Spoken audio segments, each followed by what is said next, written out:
Assalamualaikum warahmatullahi wabarakatuh. Bismillahirrahmanirrahim. Alhamdulillahirabbil alamin wassalatu wassalamu ala asrofil anbiya'i wal mursalin wa ala alihi wa ashabi ajmain. Allahumma sholli wa sallim wa barik ala sayyidina Muhammad kama shallaita ala ali Muhammad kama barakta ala ali Ibrahim fil alamin innaka Hamidum Majid. Sahabat Lentera Dakwah yang dimuliakan oleh Allah SWT, alhamdulillah kita harus senantiasa bersyukur kepada Allah SWT yang masih melimpahkan karunia kepada kita semua, nikmat iman, nikmat Islam, nikmat sehat, nikmat umur, dan kekuatan kepada kita sehingga kita bisa menjalankan ibadah di bulan Ramadan ini. Ikhwan rahimakumullah, pada kesempatan hari ini saya coba pengen menyampaikan sebuah tema yang insya Allah sangat luar biasa, yaitu indahnya berjamaah dalam dakwah. Sahabat Lentera Dakwah rahimakumullah, wa'tasimu bihablillahi jami'a wala tafarraqa. Allah Subhanahu wa taala menegaskan di dalam ayat ini untuk berjamaah, untuk bersatu padu, untuk mengikatkan dalam satu kesatuan dan tidak boleh berpecah belah. Jamaah dan Islam adalah dua kata yang tidak bisa dipisahkan. Islam akan tegak dengan jamaah. Jamaah itu akan menjalankan secara kafah Islam yang sudah dikaruniakan oleh Allah SWT kepada kita. Di dalam ayat tadi ditegaskan Allah meminta kepada kita untuk berjamaah, untuk bersatu dan tidak boleh berpecah belah. Nah, ada sebuah hikmah ya di dalam berjamaah ini. Dengan berjamaah Islam menjadi tegak dan kita kaum muslimin menjadi kuat. Rasulullah SAW di dalam sabdanya memberikan sebuah peringatan kepada orang-orang yang keluar dari jamaah, kepada orang-orang yang kemudian memisahkan diri dari jamaah. Di dalam hadis riwayat muttafaq alaih, Rasulullah bersabda, "Man faroko jama'ati sibron famata mitatan jahiliyah." Barang siapa yang memisahkan diri dari jamaah, kemudian dia meninggal, maka meninggalnya terkategori sebagai meninggal dalam keadaan jahiliyah. Sangat luar biasa peringatan dari Rasulullah SAW, mengindikasikan bahwa memang berjamaah itu menjadi sesuatu yang penting bagi kita. Lebih penting lagi bagi tegaknya Islam. Kita sudah melihat ya fakta sejarah bagaimana kemudian Rasulullah SAW membangun Islam dengan jamaah.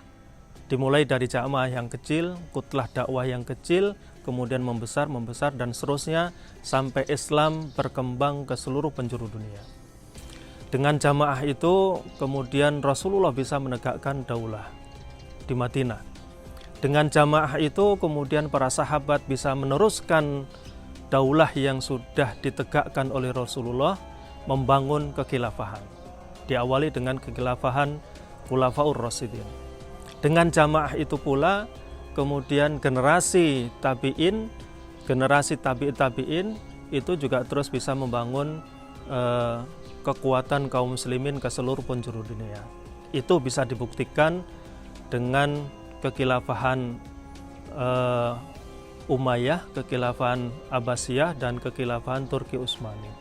Jadi selama 14 abad Islam menjadi kuat karena jamaah. Nah, itu hikmah yang pertama.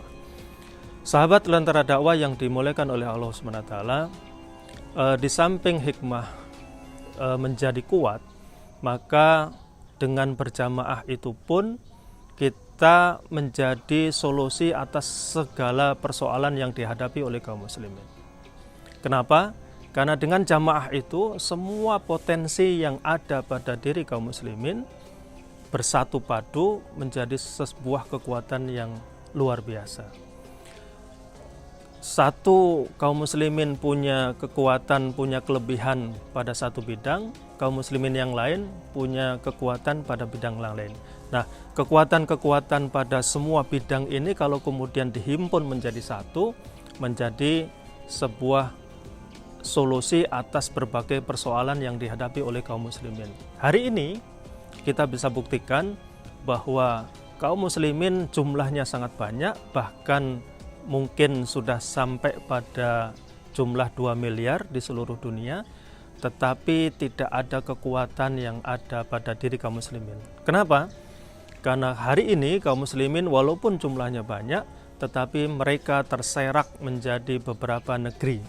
Mereka terpisah menjadi kabilah-kabilah, mereka lebih sibuk dengan golongan masing-masing. Jadi kesatuan itu tidak ada pada kaum muslimin walaupun jumlah banyak, tetapi tidak menjadi kekuatan yang luar biasa. Jadi itu berbeda sekali dengan fakta yang sudah dilakukan oleh Rasulullah dan para sahabatnya. Nah, untuk mengatasi persoalan yang membelit kaum muslimin hari ini, maka harus kembali kepada apa yang disampaikan oleh Allah dan apa yang disabdakan oleh baginda Rasulullah SAW. Kembali, kaum muslimin harus bersatu padu dan tidak boleh berpecah belah. Sahabat Lentera Dakwah yang dimuliakan oleh Allah SWT, hikmah yang berikutnya adalah ada banyak berkah yang Allah akan turunkan pada saat kaum muslimin bersatu padu menjadi sebuah jamaah. Banyak sekali ayat yang menerangkan kalau kemudian kita bersatu padu. Misalkan Allah SWT berfirman, wa ta'awanu 'alal birri wat taqwa. Allah memerintahkan kepada kita untuk saling tolong menolong. Jadi tolong menolong itu akan bisa terwujud kalau kemudian kita tidak terpecah belah.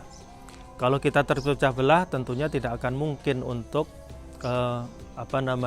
melakukan saling tolong menolong.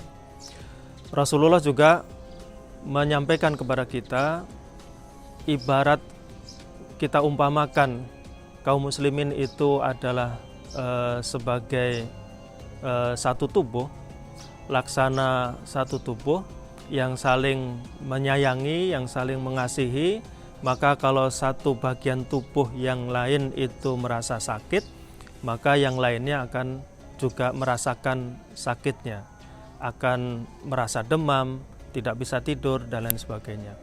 Sahabat Lentera Dakwah rahimakumullah, hikmah berikutnya, pada saat kaum muslimin itu bersatu padu, berjamaah, tidak terpecah belah, maka akan terhindar dari kemaksiatan, akan saling menjaga. Karena Allah juga menegaskan di dalam Al-Quran perintah untuk saling menasihati.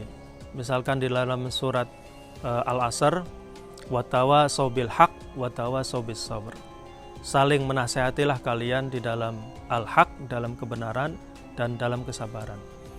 Rasulullah juga menegaskan, inna ummati la tajtami'u ala dolalah.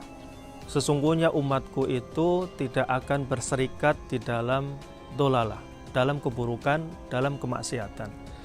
Artinya sahabat Lentera Dakwah rahimakumullah, pada saat kemudian kita bersatu padu dengan saling menasehati itu, kemudian menghindarkan kita dari berbuat maksiat. Jadi inilah kemudian hikmah yang disampaikan, yang diberikan oleh Allah SWT dengan perintahnya untuk senantiasa bersatu padu, untuk senantiasa tidak boleh berpecah belah. Jadi di dalam surat Al-Imran 103, Allah kemudian lanjutkan di dalam ayat 104. Allah tegaskan di sana, wal takum minkum ummatu yad'una ilal khair wa ya'muruna bil ma'ruf wa yanhauna 'anil munkar. Jadi setelah Allah memerintahkan kita untuk wa'tasimu, untuk bersatu padu dalam sebuah jamaah, kemudian Allah perintahkan kepada kita untuk dalam jamaah itu melakukan aktivitas dakwah, melakukan aktivitas amar ma'ruf nahi mungkar, untuk menyebarkan Islam ilal khair. Jadi artinya perintah Allah SWT untuk bersatu padu, tidak boleh berpecah belah, kemudian dilanjutkan dengan perintah Allah SWT untuk menyebarkan, mensiarkan Islam, melakukan aktivitas dakwah. Sehingga sahabat Lentera Dakwah rahimakumullah salam, inilah hikmah yang luar biasa, perintah Allah berjamaah dan perintah Allah dalam dakwah.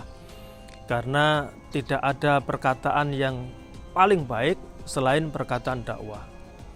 Allah Subhanahu wa taala juga menegaskan di dalam Al-Qur'an, waman ahsanu qaulan mimman da'a ilallah.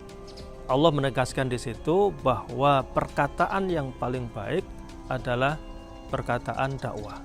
Perkataan untuk menyebarkan Islam, perkataan untuk mengajak kaum muslimin dan umat seluruhnya di dunia ini untuk menjalankan syariah Islam. Dengan syariah Islam itu akan kemudian tercipta kekuatan, keunggulan yang luar biasa. Terakhir, pesan juga dari Umar bin Khattab. Beliau menyampaikan, la islama illa bil jamaah, la jama'ata illa bil imamah, la imamata illa bit to'ah, la to'ata illa bil bai'ah.